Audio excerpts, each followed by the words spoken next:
Agente da Ciência, 5 anos de Covid-19, uma produção Audiolab UERJ. Bom dia, boa tarde, boa noite para nosso querido ouvinte. Eu me chamo Gabriel Silva, sou bolsista do Audiolab, Laboratório de Áudio da UERJ, sou bolsista do projeto Agente da Ciência, e esse é o nosso querido episódio, nosso especial de 5 anos da pandemia do Covid-19. E hoje aqui novamente com o nosso professor aqui da casa da UERJ, Alan. Tudo bem com você, Alan? Oi, Gabriel. Boa tarde para todo mundo que nos ouve, nos assiste. É um prazer estar aqui para mais um episódio desse especial da Covid-19. E bom, agraciando com sua presença, né, nesse projeto incrível, nós temos o historiador, né, Luiz Alves Araújo Neto, que é pesquisador da Casa Oswaldo Cruz, a Fiocruz, e especialista em História das Ciências e da Saúde. Tudo bom com você, professor? Boa tarde, bom dia, boa noite. Tudo bem, Gabriel? Tudo bem, Alan? Prazer estar aqui com vocês, poder conversar um pouco sobre Covid, sobre esse fenômeno aí que está completando 5 anos com muitas marcas para a gente, né? Muitas marcas. A gente aqui nesse episódio tenta mostrar o quão impactante foi essa pandemia na vida de todos, o quanto tem culpados nessa pandemia. A gente tem a quem apontar dedos e mostrar também que tem ensinamentos, né? Apesar dessas grandes percas, muitos desastres, mas a gente tem ainda coisa para tirar, lições para tirar dessa pandemia. Bom, começando com as perguntas aqui, a primeira que a gente separou é: depois de 5 anos do início, né, desde o início da pandemia, é possível afirmar que a pandemia de Covid-19 foi o maior evento sanitário sem precedentes na história? Ou é possível traçar paralelos com outras pandemias? Essa pergunta é bem interessante, Gabriel, porque eu acho que ela coloca vários parâmetros diferentes de como a história olha para processos de crise como as epidemias, assim, né? Em termos substantivos, é muito difícil você fazer a comparação e afirmar, por exemplo, que essa é a maior epidemia, ainda que ela tenha sido e seja um fenômeno dramático, assim, com efeitos muito impactantes em termos de mortalidade e mudanças sociais. Ao longo da história, a gente tem processos epidêmicos que tiveram impactos sociais tão fortes e alguns com elementos de continuidade tão grande que torna a comparação nesse quesito específico um pouco complexa, assim. Eu diria que o que a Covid-19 tem, assim, como peculiaridade, é de ter sido um processo epidêmico que acontece, né, no começo do século XXI, nessas primeiras décadas do século XXI, e que ela coloca bem claro vários processos históricos sociais que estão em curso no mundo nesse período, como o avanço do liberalismo na saúde, um certo processo assim de erosão das relações sociais em vista de um grande individualismo e como isso coloca o papel do Estado em discussão, uma relação que a ciência estabelece com a sociedade estabelece com a ciência. Acho que esses são aspectos de peculiaridade assim que são bem talvez únicos da Covid-19, porque, por exemplo, se a gente comparar em termos de mortalidade, a gente pode pensar uma epidemia que dura muitíssimo tempo, né, décadas, que é a epidemia de HIV/AIDS, e que matou muitas pessoas ao longo do tempo, né? Se a gente pensar processos epidêmicos com um tempo mais curto, como o da Covid, né, a gente colocasse, né, pensando que a gente está fazendo 5 anos de convivência com essa doença, a gente tem gripe espanhola, que também matou muita gente, milhões e milhões de pessoas. Então, eu acho que é um jogo de escalas que ele tem que ir além dos números. Acho que esse é meu ponto. Assim. A gente tem que analisar, claro, os números, eles não podem ser minimizados. Né? Se a gente pensa no cenário brasileiro, mais de 700 mil pessoas mortas, isso não é qualquer coisa. Mas o importante para essa história, né, de processos epidêmicos, uma certa história das epidemias, é tentar entender como esse impacto mais substantivo se conecta com as relações sociais, que é algo que um historiador estadunidense, o Rosenberg, fala, que é como essas doenças organizam a sociedade. A sociedade organiza doenças, a gente teve a Covid-19 sendo estabelecida pela medicina, aí no final de 2019, começo de 2020, e aí, a partir daí, a Covid-19 organiza essa sociedade que a organizou primeiro. Assim, né? Acho que esse é um processo que a gente pode ficar atento. Professor, a gente sabe, inclusive, até mesmo por conta de algumas especificidades da sua experiência de pesquisa, que você tem digamos assim, um repertório bem grande de estudos com relação ao câncer, por exemplo, né? E é interessante porque quando a gente vai analisar a literatura, né, principalmente sobre transição epidemiológica, né, que a gente falava muito, né, tem muitas referências, na verdade, que afirmam que a gente viveu nos últimos tempos uma espécie de transição epidemiológica em que a gente passaria de um cenário, digamos assim, de prevalência das chamadas doenças crônico-degenerativas, né, dentre as quais o câncer, diabetes, etc., para aliás, a gente está indo para esse cenário em detrimento de um cenário anterior, onde a gente tinha as doenças infecto-contagiosas, onde estavam marcadas assim por maior número de mortes, adoecimentos, etc. Só que aí vem uma pandemia causada por um vírus, né, que, portanto, é dentro dessas doenças infecciosas. Então, como que a gente pode pensar isso, principalmente do ponto de vista histórico, né? Como que você avalia isso, tendo em vista essa aparente contradição, né? É bem interessante, Ela, você mencionar a transição epidemiológica, né? Essa ideia, que é quase uma teoria formulada em 1971 por um epidemiologista americano que tem origem árabe, Abdel Onran, e ela está muito no ambiente assim, dos anos 60 e 70 de formulação de teorias que têm um caráter um pouco funcionalista, assim, que tentavam esquematizar grandes processos de mudança social.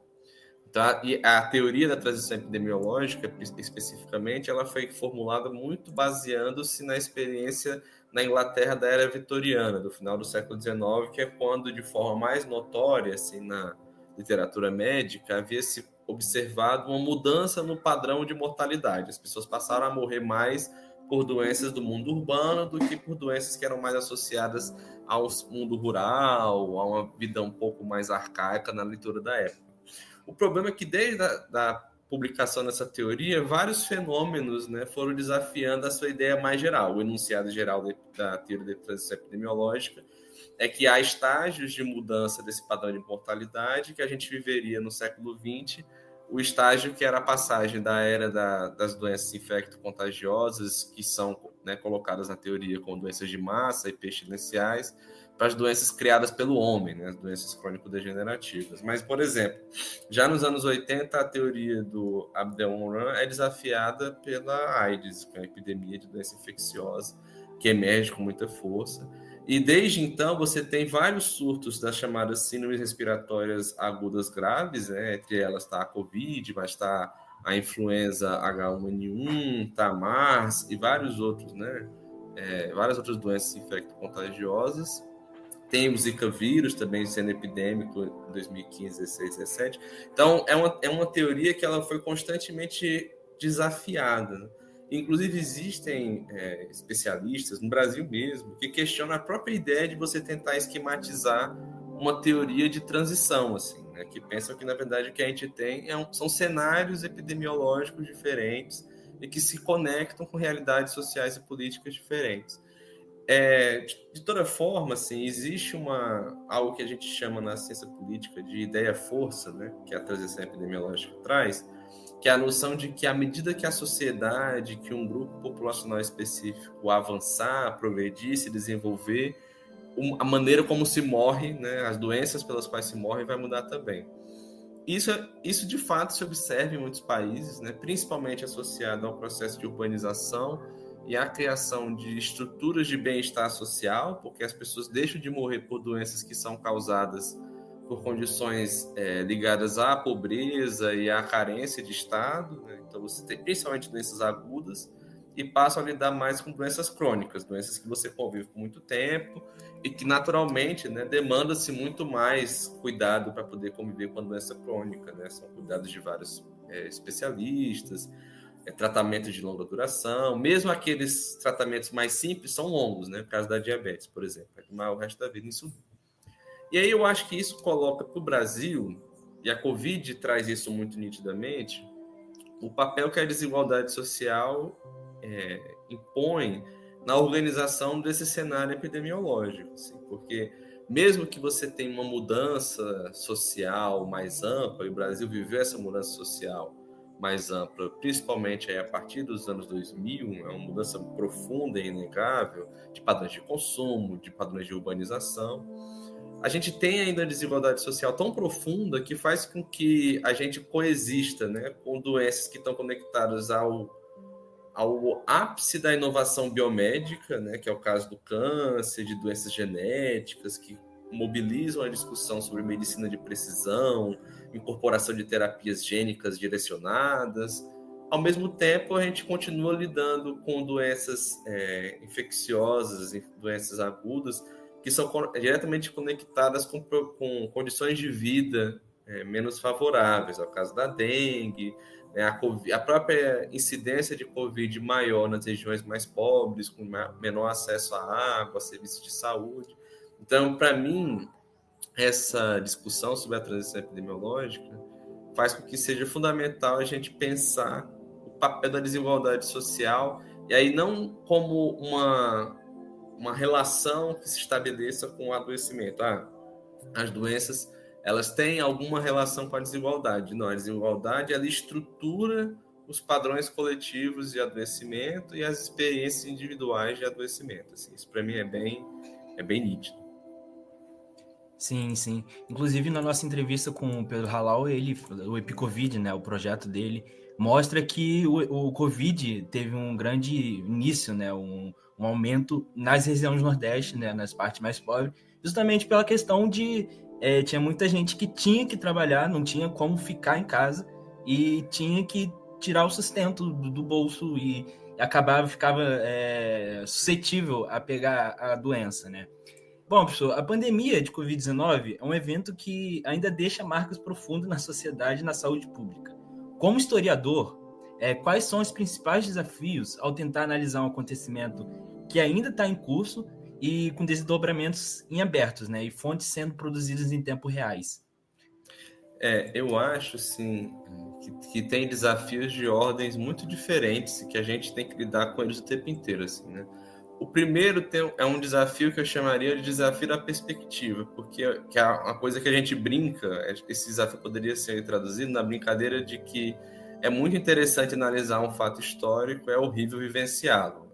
Isso, de fato, assim, você ser um analista de um processo histórico em curso que você está vivendo, coloca um desafio epistêmico, ético, político, social muito grande, porque não dá para, se de modo geral nenhuma pessoa, né, quando fazendo algum enunciado, produzindo algum discurso, ela se distancia desse discurso, ela sempre está conectada, ela sempre fala a partir de algum lugar.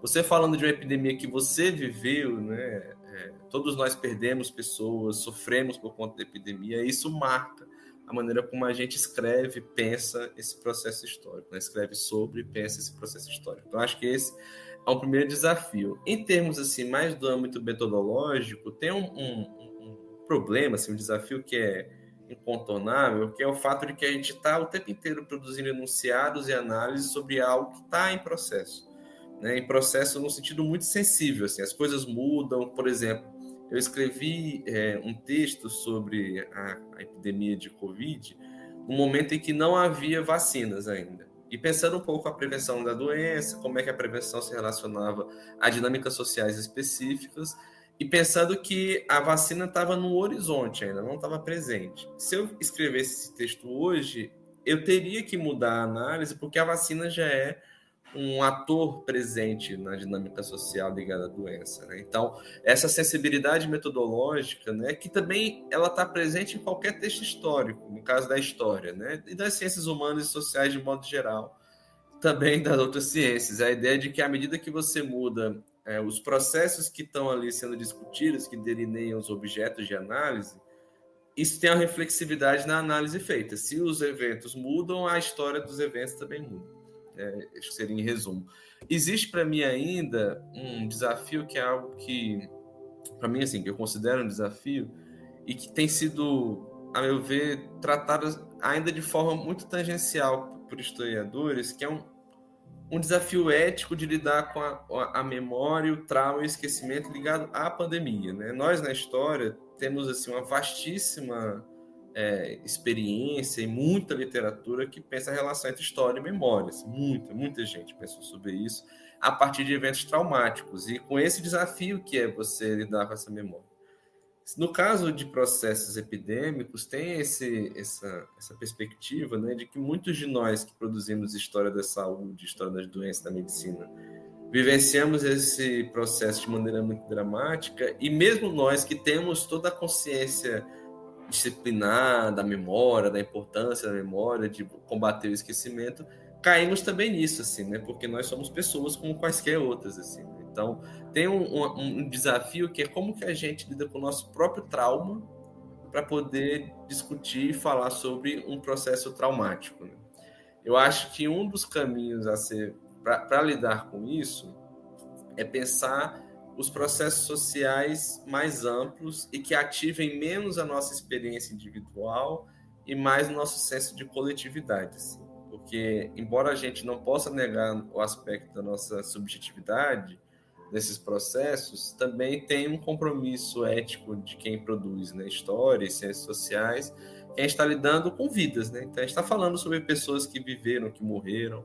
Então, acho que mobilizar esse senso da coletividade é fundamental para a gente poder produzir uma história do tempo presente, finalmente, né? Uma história de algo que está em curso. E é isso, pelo menos, que eu coloco na minha cabeça quando falo, leio, penso, né, escrevo sobre a Covid longa, no caso, né, que é a parte da epidemia que eu me dediquei mais.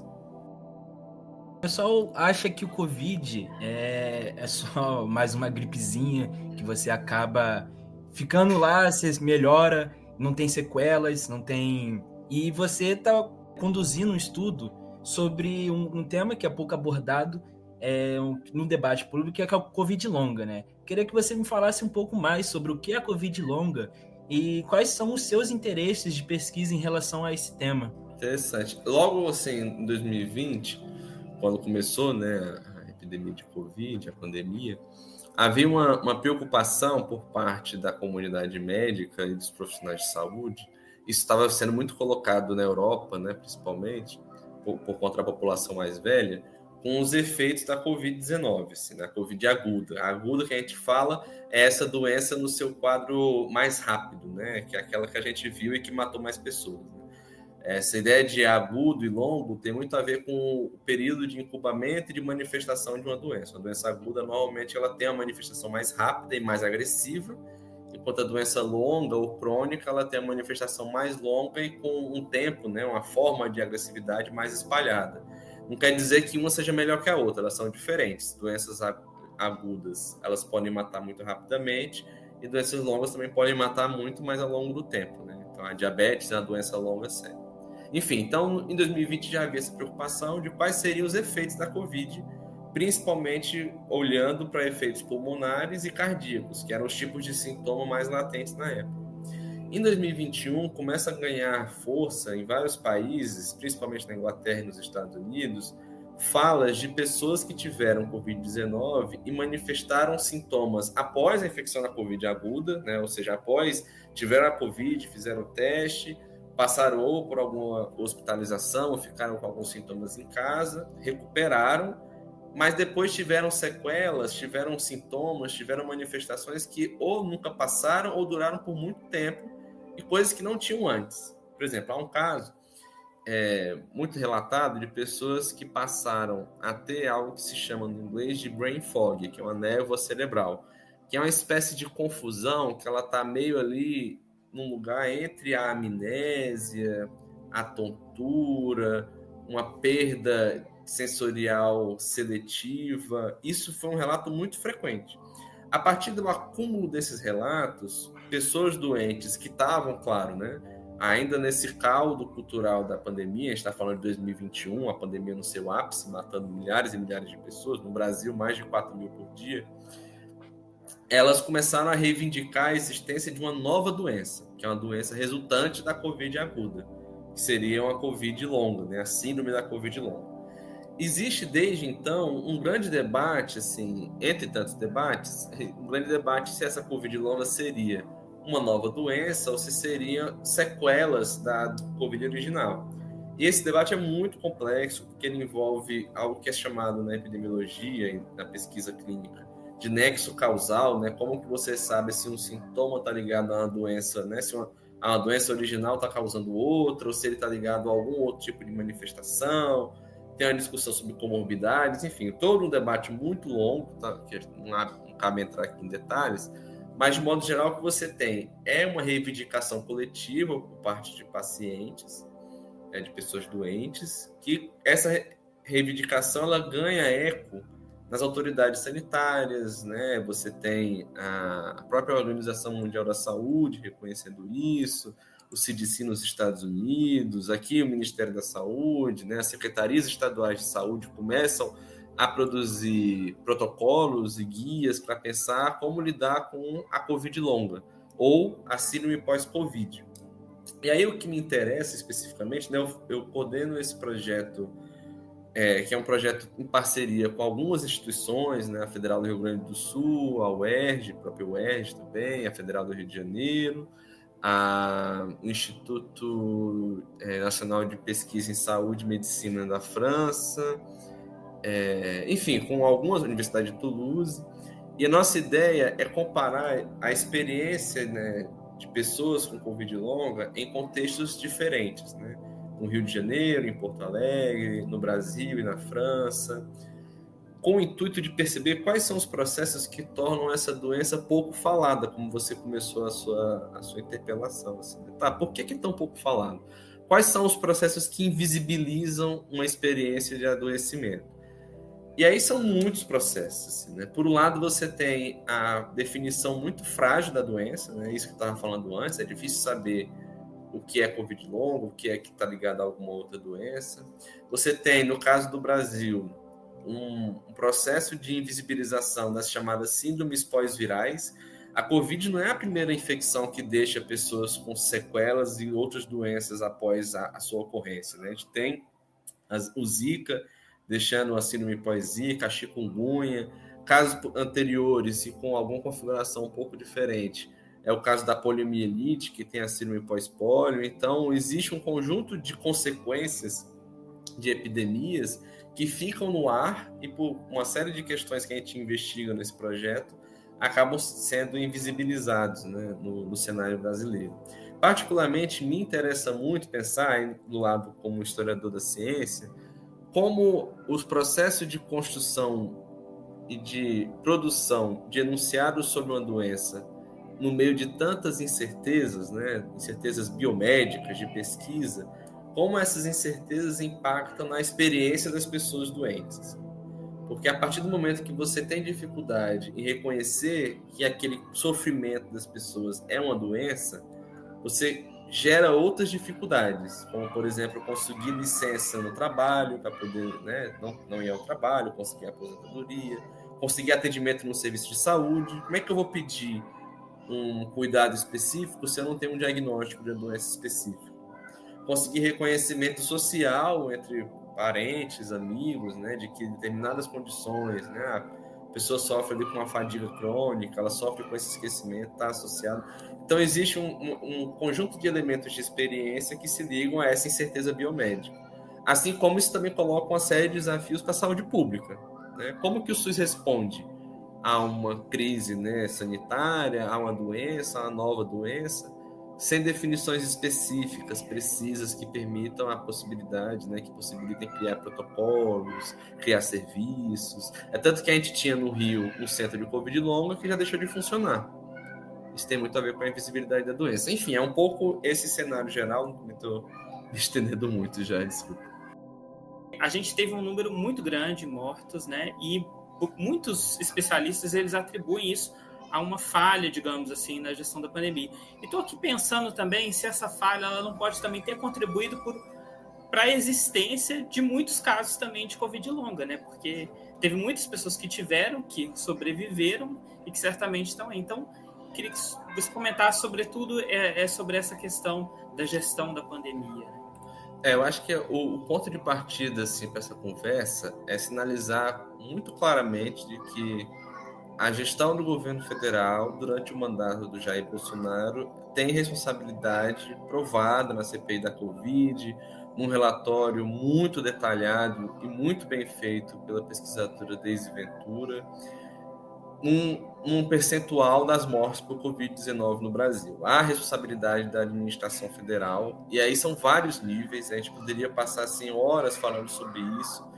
Então, acho que esse é um ponto de partida que, às vezes, a gente, por várias questões, né, inclusive legais, fica reticente de afirmar assim, as claras, mas que são coisas já substanciadas e embasadas. Assim, né? O governo teve responsabilidade, isso é importante, a gente está agora no momento em que se discute muito o julgamento do próprio Bolsonaro conectado a outros processos políticos, e me preocupa que esse olhar para processos que ele está sendo investigado e foi indiciado ganhe destaque e se esqueça o que, a meu ver, é o maior crime da gestão do governo Bolsonaro, que não é nem negligência, né? É uma política de morte conduzida durante a pandemia de Covid-19. E isso, assim, 700 mil mortos. Existem aproximações que colocam pelo menos 400 mil mortes ligadas às políticas do governo federal. Aí, em que sentido ligar às políticas do governo federal? A como o Bolsonaro publicamente foi contrário a medidas de proteção, de distanciamento social, foi contrário à vacinação, incentivou pessoas a se exporem em lugares públicos sem máscara, ele repetiu isso várias vezes, incentivou o uso de tratamentos, regimes de tratamentos que não só tinham ineficácia comprovada, não é nem que eles não tinham eficácia não comprovada, eles eram comprovadamente ineficazes contra a doença, o caso da cloroquina, da ivermectina, o tal do kit Covid. O kit Covid virou política do Ministério da Saúde em aplicativo. Isso tudo tem que ser pontuado, assim, porque a gente acaba esquecendo e no debate público isso vai se perdendo. Assim, né? O Bolsonaro mobilizou o complexo industrial do Exército para produzir cloroquina, para poder colocar cloroquina em acesso à população. Tudo isso tem um efeito em como a Covid-19, né, impactou a população brasileira, que tem sido colocado, a meu ver, de forma muito correta por vários pesquisadoras e pesquisadores, como algo próximo àquilo que o filósofo camaronês Achille Mbembe chama de necropolítica, né? Porque existe no debate filosófico sobre as relações entre poder e política, de forma muito clássica, né, e muito conhecida pelo Michel Foucault, a ideia de que você tem, com o Estado moderno, a prerrogativa de fazer com que algumas pessoas possam viver e deixar que outras morram. Né? A ideia do fazer viver e deixar morrer. E o Mbembe aponta que, na prática, o que a gente tem em uma série de estados, principalmente os estados coloniais, é a lógica de que você faz viver e faz morrer. Né? Não é negligência, é você ter ações explícitas que levam à morte de um grupo populacional específico. Né, que aí não à toa o adjetivo genocida foi tão utilizado com Bolsonaro. Né? Isso há de se ver a precisão legal do termo, mas em termos filosóficos é completamente correto, assim, porque é um grupo de população específico que está sendo, né, mais vulnerável, que foi atingido por essa política. Então, acho que tudo isso a gente tem que colocar de forma muito nítida, e eu realmente espero, e aí não só como historiador, pessoa que pesquisa e trabalha com temas ligados à história da saúde, à Covid, mas como pessoa, como cidadão, que o Bolsonaro ainda seja, não só ele, Pazuello, ministro da Saúde, que não sabia o que era o SUS, e toda a estrutura imediata, né, de militares e políticos ligados a ele sejam responsabilizados pelo que aconteceu na pandemia. Há uma outra camada, que não menos importante, que se conecta à Covid longa, que é, por exemplo, como durante a gestão do Bolsonaro, o Ministério da Saúde foi tão esfacelado que o papel central do Ministério numa gestão de crise como essa, que é servir como essa principal esfera gerencial que produz protocolos, que organiza as relações entre os entes federativos, né, secretarias estaduais, municipais, repassa recursos, isso tudo foi acabado. Isso fez com que, agora na Covid longa, né, com a emergência da Covid longa, as relações entre secretarias estaduais, municipais e governo federal ficassem completamente confusas. A gente organizou em novembro, 21 e 22 de novembro, um seminário na Fiocruz com várias pessoas, né, pesquisadores, gestores, representantes de associações de vítimas, para discutir Covid longa. E um dos pontos que era colocado era como as recomendações do governo federal ainda tinham muita dificuldade de serem incorporadas pelas instâncias locais, porque há um ambiente de desorganização herdado do governo Bolsonaro. Então, a maneira como a crise da Covid aguda foi gerenciada, com o esfacelamento do Ministério da Saúde, impacta diretamente na invisibilidade da Covid longa, na dificuldade de você estabelecer protocolo para Covid longa. Outro ponto que, para mim, é muito sensível, assim, eu acho que a gente tem que também relembrar o tempo inteiro, é que o Brasil não teve nenhuma política de testagem sistemática organizada pelo governo federal. A gente não teve política de testagem sistemática. Isso faz com que qualquer dado que a gente tenha sobre Covid-19 e, por consequência, Covid longa, seja subnotificado. A gente não tem uma imagem real de quantas pessoas tiveram Covid, porque muitas pessoas não foram testadas, não realizaram exames, porque não havia programas de testagem, não havia exames disponíveis. E isso também faz com que a aderência das pessoas a esses exames, aos testes, seja muito pequena. Tanto que hoje ninguém mais faz teste de Covid, porque isso não foi incorporado ao cotidiano da prática de cuidado, ao cotidiano das pessoas. Isso também é uma consequência do governo Bolsonaro. Então existe, assim, como eu falei, poderia passar horas mostrando como essa gestão ela teve impactos nefastos, assim, assassinos no caso da Covid-19 e bastante comprometedores no caso da Covid longa, das consequências da Covid. E é uma coisa que a gente fica pensando, né, um marco de 5 anos da epidemia, mas voltando para a ideia de processo histórico, essas consequências, essas sequelas vão durar décadas, né? Algumas não são recuperáveis, assim, né? Se a gente tem 700 mil mortes, são 700 mil pessoas que deixaram de existir na vida de outras pessoas, e isso não passa em 5 anos, em 10, em 15, né? Então, se a gente olhar por todos os lados, esse dado, ele tem efeitos de longo prazo e que merecem, né, pelo menos uma responsabilização legal das pessoas, né, que estavam na gestão do governo e do Ministério da Saúde. Isso, Luiz. Eu acho que o próximo ponto assim, que a gente queria abordar talvez tenha bastante relação com esse.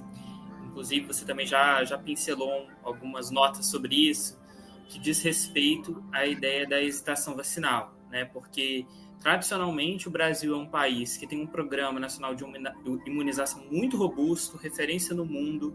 A gente tinha como uma cobertura vacinal bastante exemplar, eu diria, para diversas doenças. E agora a gente observou um cenário que pode ter sido potencializado, né, por conta de tudo isso que você acabou de mencionar, com relação à dificuldade também de você fazer com que a população faça sua adesão às campanhas de imunização.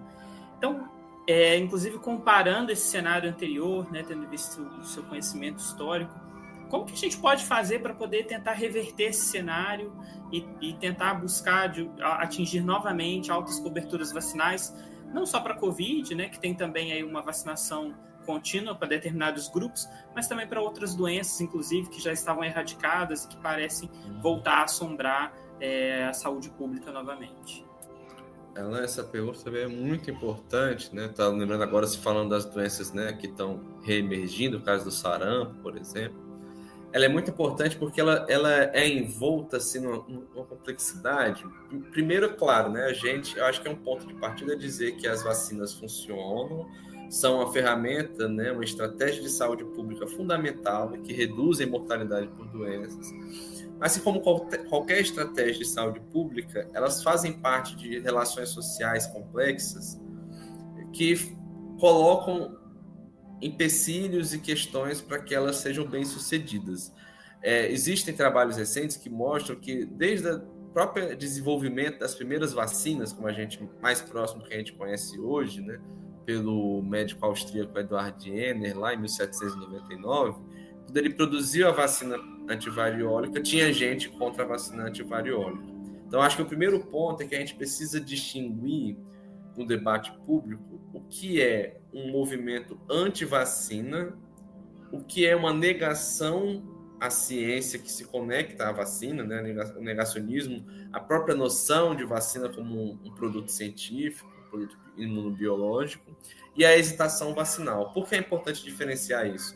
Porque aí a gente começa a entender melhor o que está mobilizando as pessoas a não se vacinar. Porque um movimento antivacina sistemático e organizado, ele tem preocupações variando de acordo com o contexto, que estão muito além do fato da vacina ter sido produzida rapidamente, ou se a vacina funciona ou não, que foram anunciados recentes mais frequentes, né? O movimento antivacina, por exemplo, na sua tradição americana, tem um grande debate sobre a autonomia das famílias em relação a seus filhos, um exemplo. Agora, quando a gente pega um negacionismo científico conectado ao empreendimento vacina, você tem argumentos que estão ligados a interesses da extrema-direita, interesses empresariais muito específicos do grande capital, que são interesses que se entrelaçam com outras indústrias, né? A gente vê isso no caso do negacionismo climático, negacionismo do tabaco. Então, o negacionismo é um empreendimento com outro grau de complexidade. Então, veja que eu estou falando já de dois campos, né? Esse antivacinismo tradicional, vamos dizer assim, ligados à resistência da própria vacinação, que foi visto em outros momentos da história. Esse antivacinismo no negacionismo, uma coisa que é um fenômeno que também não é recente, porque ele existe há muito tempo, mas que a gente vê uma configuração recente agora. E um terceiro, que é a hesitação vacinal, que ela tem muitos meandros. Por exemplo, durante a Covid-19, a pandemia, houve diversos relatos de comunidades indígenas isoladas que se recusaram a vacinar. Por quê? Porque em experiências anteriores, o contato que eles tiveram com esses produtos, né, da saúde pública, e não só da saúde pública, né, mas do Estado, eram traduzidos como genocídio para essas pessoas, né? Então, você não pode taxar uma pessoa que está com medo de se vacinar por conta do passado traumático de negacionista ou de antivacinista. A hesitação está em outro caminho, né? Ao mesmo tempo, são pessoas que não querem se vacinar porque tem uma pessoa próxima, dá um exemplo, né? O pastor disse para não se vacinar. Isso é um antivacinismo, isso é um negacionismo, isso é outra coisa. Por que é importante a gente diferenciar essas escalas de não adesão à vacinação? Porque a gente consegue pensar um pouco o caminho, não sei se para solução, mas para lidar com problemas. Que aí, para lidar com problema, envolve não pensar a relação ciência-sociedade só pelo lado da sociedade, tem que pensar pelo lado da ciência. Como que a ciência coloca a discussão sobre vacina e vacinação? Você simplesmente dizer que a vacina funciona e repetir isso à exaustão é suficiente? Existe um conjunto de autoras e autores que diz que não. Eu acho muito interessante a proposta de duas filósofas da ciência feministas, que uma é a Isabelle Stenger, filósofa belga, que ela pensa na ideia de formular uma inteligência pública da ciência, né? Que é você trabalhar cada vez mais uma forma de falar e comunicar o que a ciência produz, que tenha mediações com a sociedade, né? Que não seja só confie na ciência que ela resolve. Você tem que confiar porque a ciência é a ciência. Não, é pensar as mediações, como que você cria os conhecedores que se interessam pela ciência, como esses conhecedores dialogam com a população, como que a ciência pensa a sua relação com a sociedade. E por outro lado, é a ciência, e aí indo no caminho de outra filósofa, a Sandra Harding, uma filósofa estadunidense, que é a ideia de que a ciência ela tem que ser mais explícita nos seus compromissos éticos com a sociedade. É a ideia de ciência cidadã, né? De que você falar que a ciência serve à sociedade não é algo evidente. Assim. A ciência ela tem que se colocar como um empreendimento social que está conectada aos interesses da sociedade, assim, aos valores que a sociedade defende, né? Então, é trazer o debate, que até aparece no Brasil, né? Da vacina como um pacto coletivo, de pensar a importância da interdependência social da vacinação, né? Que você vacina a você mesmo para se proteger, para proteger o vizinho, proteger o parente, operar com essa chave e aí pensando muito mais no polo da ciência do que da sociedade, pode ser um caminho para ajudar a reverter esse quadro, que obviamente não vai ser revertido do dia para a noite, né? Não é bala mágica. demora, demanda construções, que estão acontecendo, né? Os dados, né? Os números de adesão à vacina, né? De cobertura vacinal, para alguns casos tem melhorado. Nesse ano parece ter tido uma melhora um pouco mais sensível. Então está melhorando, mas é algo que demora. O que coloca um questionamento, e eu tenho feito esse questionamento com alguns colegas, tive uma conversa semana passada sobre isso, que é como a gente também, às vezes, dá por bem-sucedido certos programas no campo da saúde pública que são muito recentes. E aí a ideia de um programa bem-sucedido, às vezes, é muito frágil a mudanças políticas. Assim. Basta ver que todos os programas referenciais da saúde pública brasileira, atenção primária à saúde, controle de IST/AIDS, controle do tabagismo, imunização e transplante de órgãos, desses 5, 4 deles foram quase destruídos pelo Bolsonaro. Isso coloca pra gente, porque o governo do Bolsonaro é horrível, tá, beleza, mas coloca também a ideia da fragilidade institucional dessas políticas. Então, a gente tem que pensar tudo isso no polo da ciência, mas é preciso pensar também como que a gente constitui um sistema de saúde mais forte, políticas e programas de saúde mais sólidos, né, que resistam de forma mais... O PNI ainda resistiu até muito bem. Por quê? Porque é um programa dos anos 70, né, um programa robusto e que ele tem uma capilaridade. Mas ainda assim sofreu, né, um baque muito grande com uma gestão que era contrária ao próprio programa. Os demais, né, tabagismo, que é um que eu acompanhei muito de perto, ele foi muito fragilizado pelo governo Bolsonaro, muito fragilizado. E é algo que não vai ter um retorno tão cedo. Assim. Enfim, é um pouco por aí. Bom, professor, a última pergunta aqui em maio de 2023, o OMS declarou o fim do estado de emergência da pandemia do Covid-19, marcando um momento simbólico após anos de profundas transformações sociais, econômicas e sanitárias. E apesar disso, a gente sabe que o vírus continua circulando e tem impacto ainda que reverberam em milhões da vida de milhões de pessoas. E diante desse cenário, eu vou fazer uma pergunta para você. Quais são os legados que a pandemia nos deixa, tanto em termos de políticas de saúde, quanto de mudanças sociais e culturais? E a partir dessa sua visão mais de uma perspectiva histórica, quais lições e consequências mais evidentes podemos identificar nesses 5 anos que enfrentamos da pandemia?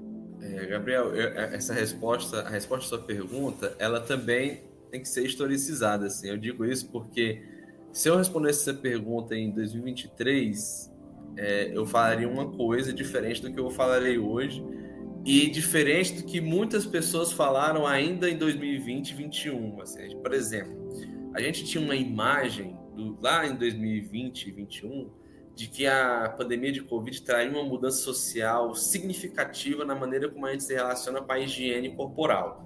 De que as pessoas agora iam lavar as mãos de maneira assim profusa, de que o uso de máscaras seria ampliado e disseminado como hábito cotidiano.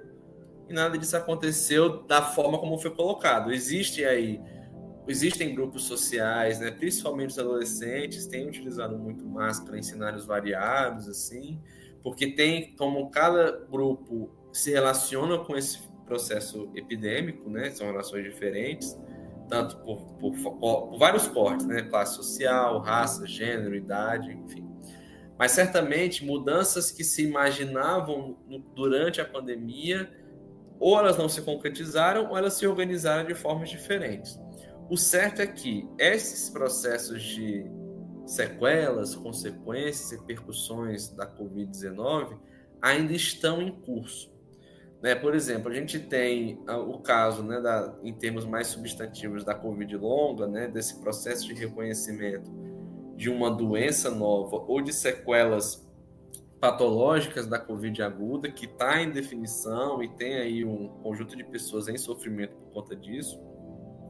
A gente tem uma reflexão profunda sobre a gestão de crises sanitárias em nível global, na própria OMS, né? Havia artigos em 2021 e 2022 questionando a própria o formato de governança global, de preparação de pandemias. É preciso dizer que desde antes da Covid-19 existe na OMS um comitê de preparação para crises sanitárias globais, para pandemias. Então, isso é uma preocupação que está em curso. Então, eu acho que, assim, de modo geral, e é por isso que eu gosto de dizer que, na prática, a pandemia não acabou. Porque a gente tem, claro, né, o fim do estado de emergência decretado pela OMS, que é baseada em critérios epidemiológicos de disseminação da doença por todos os continentes do planeta, né? Isso é o que caracteriza uma pandemia, né? A pandemia é quando você tem surtos epidêmicos de uma doença em todos os continentes. Ou seja, em termos epidemiológicos, tudo bem, a epidemia acabou. Mas como processo social, exatamente pelo fato de que as sequelas ainda estão se conformando ou se assentando, ainda não tem uma nitidez ampla sobre quais são todas essas consequências, por isso que eu acho que essa pandemia ainda não acabou. E às vezes eu fico pensando, né, porque eu repito isso com frequência, assim, quando eu converso sobre o Covid-19, que a pandemia não acabou, e que acredito firmemente nisso, e às vezes eu penso que a pessoa pode considerar um tom certo negativo, um certo tom negativo ao falar isso, assim, meu Deus, como que não acabou? A gente já saiu dessa desgraça de ficar em casa, não sei o quê. Tudo bem, eu acho que nesse sentido do fenômeno, do processo mais imediato, acabou. Mas pensar que ele continua em vários outros aspectos é manter a nossa atenção centrada principalmente nas pessoas que mais sofrem com esse processo, né? Pessoas que, por exemplo, perderam o emprego durante a pandemia por conta das políticas de distanciamento, e aconteceram situações assim, né? Tem que lidar, que era o que precisava ser feito. Mas pessoas que perderam o emprego e não conseguiram ser reincorporadas a um mercado de trabalho que rapidamente se aproveitou da pandemia para precarizar ainda mais os vínculos, né? Isso também é preciso ser dito. Isso é a consequência da pandemia. Um conjunto de pessoas, né, jovens, adolescentes, que tiveram a sua vida, né, escolar toda afetada, sua integração social, interação social afetada pelo distanciamento, eles viraram adultos, e esses adultos estão aí. É aquilo que eu estava falando antes, de sequelas que não vão acabar em 5 anos. Essas pessoas que tiveram essa adolescência marcada pela pandemia, a sua formação social marcada pela pandemia, isso vai ter repercussão para o resto da vida delas. Então, eu acho que são muitas consequências, a capilaridade dessas consequências é muito grande, e aí eu acho que cabe, e aí eu acho que é um chamado a minha área profissional, assim, a história, os historiadores, as historiadoras, manterem atenção a isso, assim, porque tudo bem, acho que isso é muito, muito mostrado pela literatura sobre eventos traumáticos. É esperado que as pessoas queiram esquecer do trauma, né? Faz parte, assim, porque foi muito traumático. Mas nós, assim, os historiadores e as historiadoras, também temos um certo compromisso ético de lembrar a galera disso, e lembrar não por um preciosismo quanto ao processo histórico, mas exatamente para mostrar como isso se conecta ao que a gente vive hoje. Assim, né? Muitas das coisas que a gente está vivendo agora, no sentido mais imediato, de processos políticos, econômicos, né? A própria economia global, esse fantasma, né? Que a gente é sempre atormentado por ele. A economia global ela foi impactada pela Covid e não se recuperou ainda. Ela segue num processo de desequilíbrio, principalmente em termos de dívida pública dos estados nacionais, que tem tudo a ver com a epidemia. Então, eu acho que cabe também muito a nós, historiadoras e historiadores, manter o olhar atento para esse processo, para mapear cada vez mais as consequências da pandemia e para fornecer à sociedade, essa ideia da ciência cidadã, né, um conhecimento histórico que sirva para a gente pensar como que a gente pode organizar políticas sociais, políticas de saúde que deem conta dessas consequências. Assim, eu acho que, na minha cabeça, é um pouco por aí, mas também eu posso estar completamente enganado. Aí também vale perguntar para outros historiadores o que eles acham sobre isso. O fato é, tem dois autores, dois historiadores, Jeremy Green e Dora Varga, que escreveram um artigo chamado Como as Epidemias Acabam, a pergunta, né? E o que mais interessante que eles colocam, assim, entre várias coisas interessantes, é que efetivamente o fim de uma epidemia não é algo simples. Uma epidemia, a gente, né, é preciso dizer que respeita a OMS, entende a importância da OMS, é uma agência fundamental, Mas a OMS dizer que a epidemia acabou não significa que, como processo social, ela acabou. Existem outros processos, outros tempos, e eles seguem firmes e fortes. Bom, professor, muito obrigado. A gente aqui do Audiolab queria agradecer a sua presença para esse especial nosso de 5 anos.